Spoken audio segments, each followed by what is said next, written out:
Mbali na majibu ya serikali, lakini ukifuatilia ripoti ya Muhimbili inaonyesha kwamba vijana wengi wanapata tatizo la blood dialysis kutokana na matatizo ya figo na vitu vingine kutokana na pombe feki na pombe ambazo zimezidi content ambazo zinazaga mitaani.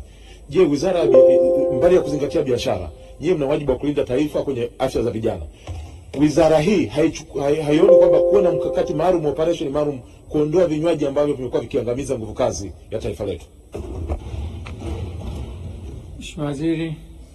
Nakushukuru sana. Nichukue nafasi pia kumpongeza ndugu yangu Festo Sanga kwa swali hili muhimu sana. Ni kweli kama nilivyosema, moja ya changamoto ni hii ya matumizi ya kuzidi kiasi ya pombe, na hasa kama nilivyosema mfano kwa vijana. Na kumekuwa na changamoto hizo mbalimbali ikiwemo hiyo ya figo na mambo mengine. Moja, kama serikali nimesema tunadhibiti ubora, viwango vya vinywaji hivi vileo.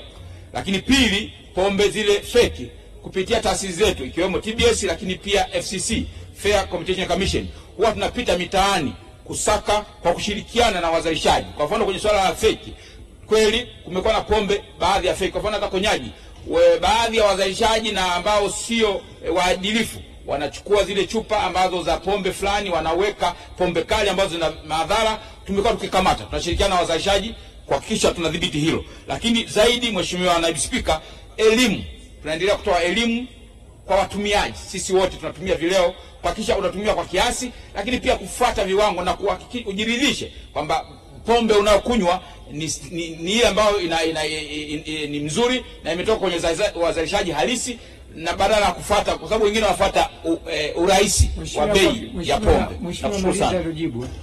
Nakushukuru sana Mheshimiwa.